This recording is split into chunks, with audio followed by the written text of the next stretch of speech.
Je vais être témoin au milieu de ma génération, annoncer ta parole, éclairer le peuple qui te cherche, témoigner de ton amour à tout ce monde découragé, apporter ta guérison, Seigneur, tous les cœurs qui sont blessés, redire au monde que tu es bon, Seigneur. Bien-aimés dans le Seigneur, je vous salue au nom de notre Seigneur Jésus-Christ. Je vous souhaite tout ce qu'il y a de meilleur. Je vous espère en santé du corps, de l'âme et de l'esprit. Et alors, c'est toujours, comme vous le savez, un plaisir pour moi de venir partager avec vous la parole de Dieu. La parole de Dieu est utile, vous savez, surtout en ce temps-ci, le temps de la fin. Nous en avons besoin pour grandir, pour nous consolider, mais surtout pour avoir une direction, donner une direction à notre vie. Une direction qui donne en même temps aussi un sens et une signification à notre vie. Nous ne sommes pas là par hasard, nous sommes ici sur la terre parce que Dieu a voulu que nous puissions évidemment manifester sa gloire à travers notre façon de vivre. Nous sommes appelés à laisser notre trace en tant qu'enfants de Dieu. C'est pour cela que cela n'est possible qu'avec la grâce de Dieu lui-même. Alors, le thème que je voulais vous partager aujourd'hui, c'est ce que tu as besoin de la force de Dieu pour accomplir ces choses-là. Quelles sont ces choses-là? Voyez-vous, chers frères et sœurs, dans notre vie de foi, dans notre marche chrétienne, surtout quand nous embrassons vraiment Jésus-Christ comme notre Seigneur, notre Sauveur, il y a beaucoup de feu en nous, beaucoup d'ambition, et on est tout feu, tout flamme. Alors, on veut réaliser beaucoup de choses. Les expériences nous amènent à prendre conscience que parfois, à un moment donné, on commence à penser qu'on peut réaliser beaucoup de choses à cause de notre sainteté, à cause de notre conversion, à cause de nos aptitudes. Et on commence parfois à penser comme ça, voire même à mépriser les autres et qui ne sont pas arrivés à notre niveau. Et je pense que c'est important de revenir à la parole de Dieu et à revenir même à une attitude d'humilité. La parole de Dieu nous dit quelque chose de très important. Nous avons besoin de la force de Dieu. Si le Seigneur ne bâtit notre vie spirituelle, si le Seigneur ne bâtit notre maison, si le Seigneur ne bâtit notre projet, c'est en vain que nous le faisons. C'est en vain. Ça peut être vraiment un feu, mais ça finira comme un feu de paille. Parce que la réalité va nous rattraper et nous verrons que par nous-mêmes, nous ne sommes rien. Plusieurs personnes veulent naturellement, ils veulent grandir, ils veulent croître devant Dieu, devant les hommes. Mais parfois, la façon, le moyen qu'ils prennent à le mettre en contradiction avec la parole de Dieu. Et c'est pour cela que vous allez voir, il y a des gens qui vont penser que parce qu'ils ont besoin de délivrance, ils ont besoin de guérison, ils ont besoin d'obtenir ceci ou cela et tout ça. Alors ils vont commencer, ils vont jeûner, ils vont prier, ils vont faire des sacrifices de toutes sortes, ils vont payer l'aumône, beaucoup de choses qu'ils vont faire, de bonnes choses du reste. Mais la parole de Dieu nous dit, il y a quelque chose qui manque. Nous avons besoin, la parole de Dieu nous dit, nous avons besoin de la force de Dieu pour accomplir ces choses-là. Nous avons besoin de la force de Dieu pour accomplir ces choses-là. Quand la force de Dieu ne nous soutient pas, nous pouvons jeûner. D'ailleurs, nous voyons dans la Bible, Jésus lui-même montre comment, quand il a prié, évidemment, quand il a chassé l'esprit impur, les apôtres lui ont demandé comment as-tu fait? Nous avons essayé, nous n'avons pas réussi à chasser cet esprit. Et les apôtres ont dit, écoutez, non, Jésus leur a dit, ces genres d'esprit, c'est par le jeûne et la prière qu'on arrive à les chasser. Mais il y en a qui en ont fait, évidemment, une théologie, il y en a qui en ont fait une théorie. C'est-à-dire qu'ils pensent que pour chasser un esprit, il faut jeûner. Absolument pas. C'est pas ça que Jésus dit. Donc, pour ces genres d'esprit, il fallait le jeûne et la prière. Mais ce n'est pas dit que pour chasser tout esprit, il faut nécessairement le jeûne et la prière. C'est dont nous avons besoin. encore une fois de plus, c'est de la force de Dieu. Quand nous sommes remplis de la force de Dieu, alors nous pouvons accomplir ces choses-là. Voilà pourquoi la parole de Dieu nous dit dans le livre de Deutéronome, le chapitre 8, le verset 17 au verset 18, la parole de Dieu dit ceci: « Garde-toi de dire que ma force et ma puissance m'ont acquis ces richesses.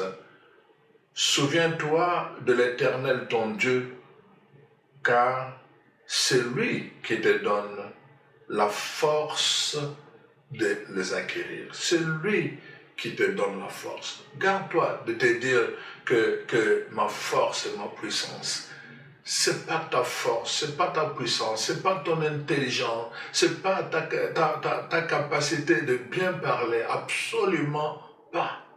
La parole de Dieu dit, c'est la force, c'est Dieu qui te donne la force d'accomplir ces choses-là. Quand tu n'as pas la force de Dieu pour accomplir ces choses-là, je te dis, mon frère, ma soeur, que ça va aboutir à rien. Ça sera du feu, mais du feu de paille. Voilà pourquoi c'est important que nous puissions nous dire cela. D'ailleurs, le prophète Zacharie le dit, n'est-ce pas, ni par l'épée, ni par la puissance, mais par l'Esprit de Dieu, qui est la force de Dieu. Donc, c'est par lui, finalement, que nous avons la victoire. Ne te dis pas que parce que tu as mis l'épée comme ça et que tu as coupé la tête de David et Goliath, que c'est par ton épée que Goliath est tombé. Ne te dis pas parce que tu as lancé une pierre à Goliath que c'est par ta pierre que Goliath est tombé. Non, c'est Dieu qui te donne la force d'accomplir ces choses-là. Voilà pourquoi il est important que nous puissions prendre conscience. Nous avons besoin, ou tu as besoin, mon frère, ma soeur, n'est-ce pas, de la force pour acquérir, et pour acquérir par exemple de bonnes choses. Tu as besoin de la force de Dieu. Tu en as besoin pour acquérir de bonnes choses. Tu as besoin de la force de Dieu pour prier. Tu as besoin de la force de Dieu. Tu peux faire ton horaire, tu peux faire ton programme à toi. Tu verras au bout du compte que soit tu vas tomber dans la routine, ou encore tu vas à un moment donné tomber dans la monotonie. Mais tu as besoin de la force de Dieu pour accomplir ces choses-là, l'art de prier. Tu as besoin de la force de Dieu. Et c'est très très important. Tu as besoin de la force de Dieu. Même pour jeûner, il y a des gens qui ne sont pas capables, ils ont peur, ils commencent parfois, ils n'aboutissent pas parce qu'ils n'ont pas la force de tenir. Quand ils ont faim, ils n'ont pas la force de tenir et de prier. Tu as besoin, toi aussi, de la force de Dieu pour jeûner, n'est-ce pas? Et c'est pour cela que la parole de Dieu nous dit, c'est Dieu qui te donne cette force, c'est Dieu qui te donne la force d'accomplir ces choses-là. Tu as besoin de la force de Dieu. Il y a des gens qui ne sont pas capables, ils n'ont pas le temps. Non seulement ils n'ont pas le temps, mais ils ne sont pas capables de méditer la parole de Dieu. Tu ne peux pas par toi-même. Notre nature humaine est faite de sorte que c'est toujours la loi du moindre effort. Et notre nature humaine est faite de sorte que nous puissions produire le moindre effort possible. Tu as besoin de la force de Dieu pour accomplir la méditation au quotidien. Tu as besoin de cette force. Vraiment, tu en as besoin. C'est Dieu qui te donne. Et la parole de Dieu nous dit, souviens-toi de l'Éternel, ton Dieu, car c'est lui qui te donne. C'est Dieu qui te donne. C'est lui qui te donnera cette force. C'est lui qui te donnera cette force, n'est-ce pas, pour que tu sois capable d'acquérir des choses, mais aussi d'accomplir ces choses-là. Vous voyez pourquoi, chers frères et sœurs, il est important que nous puissions comprendre les choses. Dans le livre de la lettre de Paul aux Éphésiens, je vais m'en tenir beaucoup à cette lettre. La lettre de Paul aux Éphésiens, au chapitre 3, verset 20, la parole de Dieu dit ceci, et ça c'est très très fort. Je vous invite vraiment à relire cela. À celui qui peut faire par la puissance qui agit en nous, infiniment au-delà de tout ce que nous pouvons demander et tout ce que nous pouvons imaginer, à lui la gloire, l'honneur et la puissance. À celui qui peut faire par la puissance qui agit en nous, infiniment au-delà de tout ce que nous pouvons imaginer. Voyez-vous, chers frères et sœurs, pourquoi nous avons besoin de lui? Pourquoi nous avons besoin de sa force pour faire des choses? Parce que lui peut faire au-delà de tout ce que nous pouvons imaginer. Et la parole de Dieu nous dit, il le fait comment? Par la puissance qui agit en nous. Alors voyez-vous, donc je suis allé pour prendre ma douche le matin. J'ai dit après la douche, je vais me raser. Alors tout bonnement, ce que je fais quotidiennement. Et voilà que justement en ce moment-là, je prends mon rasoir électrique, pas électrique, mais mon rasoir qui a des batteries à l'intérieur. Et là, je me mets, j'ai commencé à peine, et puis après, je n'étais plus capable, ça m'a énervé, j'ai perdu du temps pour aller chercher des rasoirs et que j'avais encore, heureusement que j'en avais. Donc j'ai perdu mon temps, pourquoi? J'ai ouvert, en fait, le batterie a été épuisé. Et le batterie était déchargé, totalement déchargé. Il n'était plus capable de rendre opérationnelle la machine. Voyez-vous? La parole de Dieu dit à celui qui peut tout par la puissance qui agit en vous. Quand cette puissance n'est plus en nous, quand la batterie est déchargée, ça dit que nous devenons inopérationnels. Nous ne sommes plus capables d'opérer selon le plan de Dieu. Et voilà pourquoi nous avons besoin de cette force de Dieu en nous. Quand cette force fait défaut en nous, nous pouvons faire des mouvements, mais nous ne pouvons pas produire le divin dans notre agir, dans notre ministère, dans notre faire, à travers notre bouche, à travers nos mains. Nous ne pouvons pas produire le divin.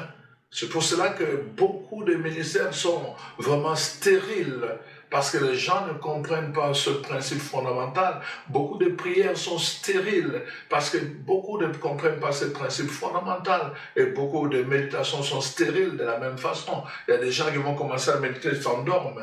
Tu as besoin de la force de Dieu. C'est Dieu qui te donne la force pour accomplir ce genre de choses. Pour produire le divin, tu as besoin de la force de Dieu.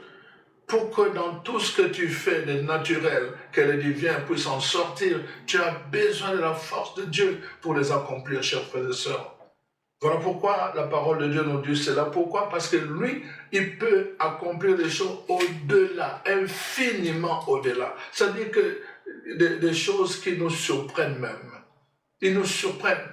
C'est-à-dire moi, avec mon intelligence moyenne, et Dieu va accomplir des choses qui vont toucher le cœur des gens infiniment au-delà de ce que je peux imaginer. Voyez-vous, chers frères et sœurs, moi qui vous parle, je vous le répète souvent, j'étais très timide. Sans la force de Dieu, ça me serait impossible de m'adresser à des gens comme vous aujourd'hui. Nous avons besoin, tu as besoin de la force, de cette force de Dieu pour accomplir ces choses-là. Il y a des choses que tu ne pourras pas accomplir sans cette force. C'est pour cela que, voyez-vous, la parole de Dieu nous dit clairement, n'est-ce pas? On va voir dans le psaume 18, par exemple, le verset 32, « Le Seigneur est ma force ». C'est Dieu qui me ceint de force et qui me conduit, n'est-ce pas, dans la voie droite.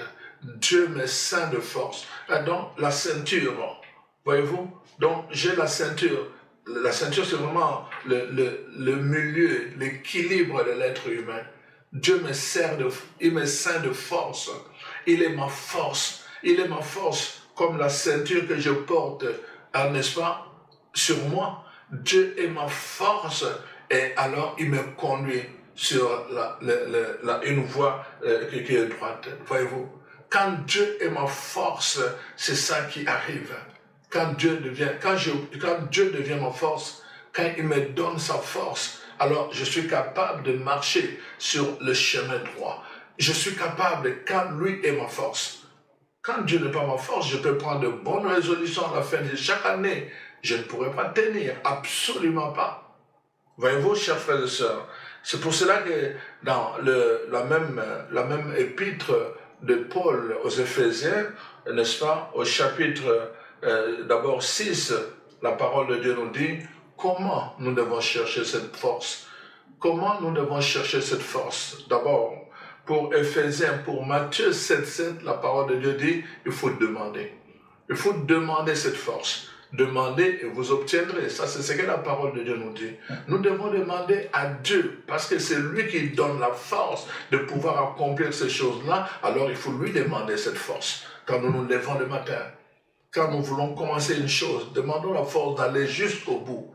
Quand nous voulons prier, demandons la force de tenir, de rester en éveil en sa présence. Quand nous voulons adorer, demandons la force de Dieu, n'est-ce pas, de nous maintenir en sa présence. C'est lui qui donne cette force, nous devons demander. Mais dans Éphésiens 6, 10, la parole de Dieu nous dit, nous devons puiser, n'est-ce pas, dans l'union avec le Seigneur.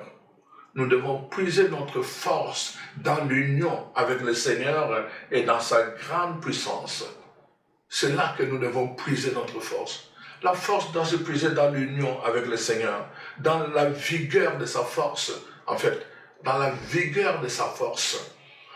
Donc c'est là que nous devons puiser notre force, c'est là que nous devons rechercher cette force qui nous permet d'accomplir ces choses-là. Chaque fois que nous sommes en union avec lui, à travers la parole de Dieu nous met en union avec Dieu. La prière nous met en union avec Dieu. La méditation nous met en union avec Dieu. L'adoration nous met en union avec Dieu. Donc, nous allons puiser, nous allons nous connecter, comme exactement, n'est-ce pas, quand notre cellulaire est en panne, n'est-ce pas, est déchargé, nous allons charger, nous allons connecter. Donc, l'union avec la prise nous permet d'acquérir la force. De la même façon, dès que nous sommes connectés, dès que nous mettons notre cellulaire en connexion avec la prise, alors la prise se charge d'envoyer la charge dans le cellulaire. Quand nous sommes en communion avec Dieu, c'est Dieu qui se charge de nous remplir de sa force. Quand la lune est sous le soleil, c'est le soleil qui se charge de lui verser sa lumière. Et alors, la lune est capable d'éclairer. C'est de la même façon. Nous devons chercher cette force-là dans notre union avec Dieu.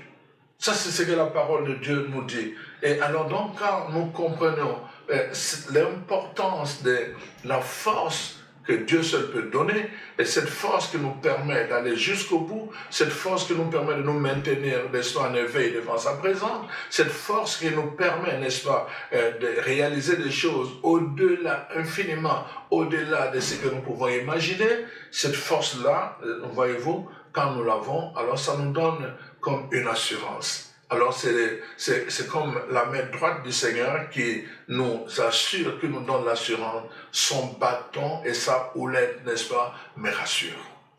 Nous avons l'assurance. Nous marchons dans l'assurance parce que nous savons que la force du Seigneur nous soutient. La force du Seigneur, d'autres traductions vont dire, la droite du Seigneur me soutient. Parce que sa droite nous soutient, nous pouvons marcher dans l'assurance que Dieu est notre force. Parce que Dieu est notre force, parce que Dieu est notre berger, qui pourrait contre nous? Qui pourrait nous séparer? Qui pourrait nous séparer de Dieu? Alors, de la même façon que Paul prie, voyez-vous, dans sa prière, il dit la même chose dans Éphésiens 3, dans la prière qu'il fait, la prière Éphésiens 3, surtout le verset 16, voyez-vous, c'est une prière où Paul se met à genoux, il prie Dieu et il lui demande beaucoup de choses. Il demande beaucoup de choses, mais au verset 16, n'est-ce pas, il dit ceci, il demande afin que le Dieu, que vous soyez puissamment fortifiés, n'est-ce pas, dans votre être, par l'Esprit de Dieu, dans votre être intérieur. Voyez-vous, donc ça nous donne une indication. L'apôtre Paul prie et dit afin que, n'est-ce pas, en d'autres termes, que nous soyons puissamment fortifiés. Donc, que Dieu puisse puissamment nous fortifier, qu'il puisse nous fortifier avec puissance, n'est-ce pas, dans notre être intérieur.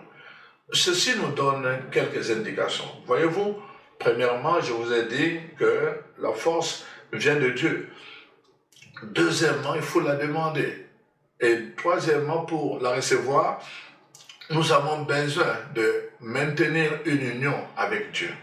Donc, quand nous avons cette union avec le Seigneur, nous avons l'assurance que nous pouvons, n'est-ce pas, demeurer dans le Seigneur. Nous demeurons avec lui, en union avec lui. De la même façon, je vous ai dit que nous mettons notre cellulaire dans la prise de courant, et la prise de courant se charge d'alimenter les cellulaires en énergie.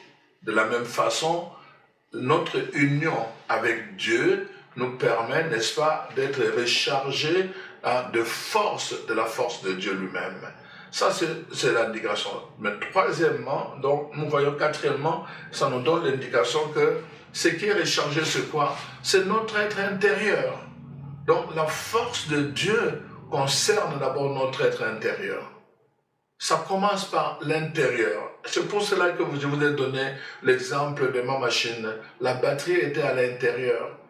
Du point de vue extérieur, tout était parfait. Mais ce qui manquait, c'était l'intérieur. À l'intérieur, la batterie qui fonctionnait, qui alimentait tout le reste à l'extérieur, toute la machine qui bougeait à l'extérieur, la force était à l'intérieur. Voyez-vous, la parole de Dieu nous dit donc à celui-là que Dieu, n'est-ce pas, vous fortifie puissamment dans votre être intérieur. Dans notre être intérieur, dans la dimension de l'esprit. Nous avons besoin d'être fortifiés dans cette dimension-là. Et la question que nous pouvons nous poser, je pense à juste titre, c'est de savoir comment nous nourrissons notre esprit. Comment elle est nourrie. Parce que c'est dans cette dimension-là que nous avons besoin d'être fortifiés.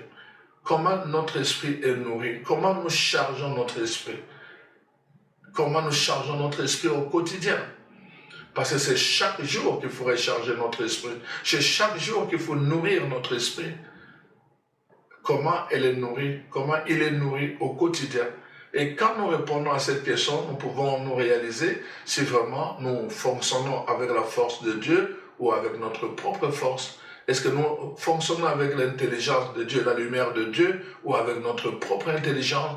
Est-ce que nous fonctionnons avec la puissance de Dieu ou avec notre propre orgueil, notre propre imagination, notre orgueil? Ça peut arriver aussi, à cause de notre intelligence, et nous tombons dans l'orgueil, et nous fonctionnons, et nous faisons de bonnes choses, comme j'ai dit, mais qui ne seront que de feu de paille. Donc, c'est des questions nobles que nous avons à nous poser.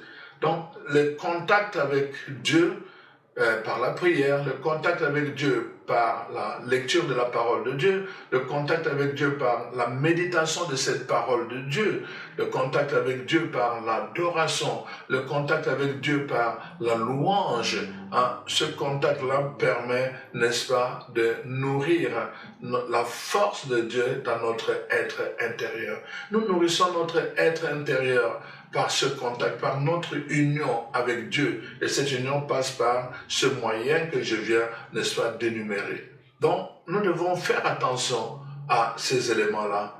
Nous ne pouvons pas nous contenter simplement d'aller à l'église pour le culte, mais nous devons aussi avoir des moments personnels où nous prions Dieu, des moments personnels où nous louons Dieu, des moments personnels où nous adorons Dieu, des moments personnels où nous méditons la parole de Dieu chez nous. Nous devons avoir ces moments personnels, parce que c'est de cette façon-là que nous apprenons, n'est-ce pas, à garantir cette force de Dieu, n'est-ce pas, au-dedans de nous, dans notre être intérieur. Et à cause de cela, alors nous allons voir et nous allons expérimenter comment cette force peut agir puissamment au-delà de tout ce que nous pouvons imaginer.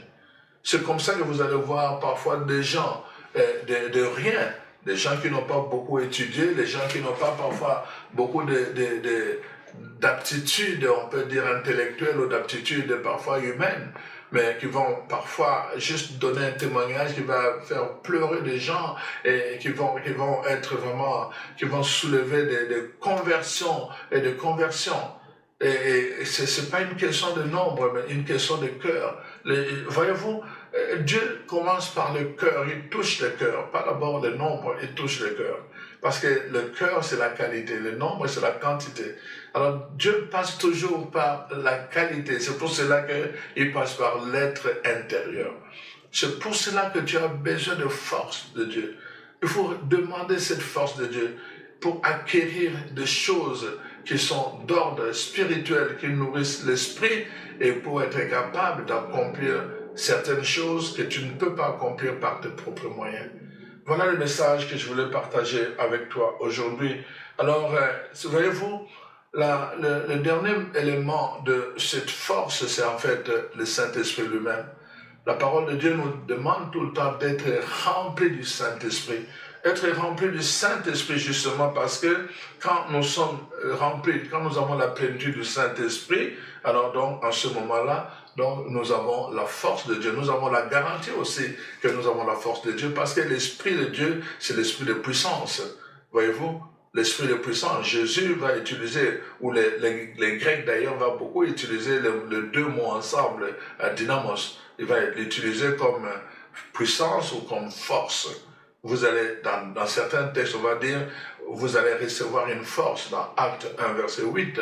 D'autres textes vont dire, vous allez recevoir une puissance.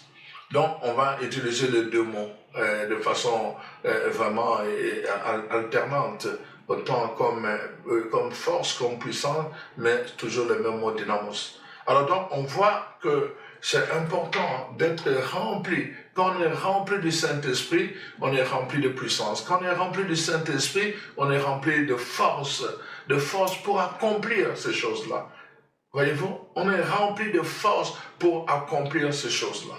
C'est pour cela que nous devons aussi développer notre communion avec le Saint-Esprit. Nous devons développer notre communion avec le Saint-Esprit. Et la dernière chose, c'est la communion avec la parole de Dieu. La Bible dit dans Romains 1, verset 16, que la parole de Dieu, c'est la puissance ou la force dont Dieu se sert, n'est-ce pas, pour sauver son peuple. Donc, la parole de Dieu, c'est aussi une façon d'accueillir la force de Dieu en nous. Donc, voyez-vous, nous avons tout cela, notre union avec Dieu, n'est-ce pas, la plénitude du Saint-Esprit, mais aussi la méditation de la parole de Dieu. Quand nous avons tout cela, n'est-ce pas, nous disposons notre cœur, notre être intérieur à recevoir la force de Dieu. Alors, mon frère, ma soeur, donc, c'est cela donc, que je voulais te partager aujourd'hui. Dans ta vie, n'oublie pas, il ne suffit pas juste de jeûner, il ne suffit pas de prier, il ne suffit pas simplement de faire des choses, des grandes choses, mais n'oublie pas le principe de base. Tu as besoin de la force de Dieu pour accomplir ces choses-là. Peut-être il y a des choses que tu as essayées qui ne marchaient pas, et tu as pourtant essayé selon la loi de la parole, mais ce qui te manquait, c'est la force de Dieu. Tu as besoin de cette force. Tu as besoin de la force de Dieu pour accomplir ces choses-là. Alors maintenant, j'espère que tu vas mettre l'ordre dans ta façon de vivre, n'est-ce pas, ta foi chrétienne au quotidien, et que tu t'assureras toujours d'avoir la force de Dieu pour soutenir tout ce que tu veux entreprendre. Alors que le Seigneur te bénisse là où tu es, mon frère, ma soeur, vraiment que tu puisses commencer à expérimenter des choses nouvelles dans ta vie. Au nom de Jésus, je prie pour toi qu'il te bénisse abondamment et qu'il te fortifie puissamment, n'est-ce pas, par son esprit, et qu'il puisse agir au-dedans de toi, n'est-ce pas, au-delà de ce que tu peux imaginer. Amen.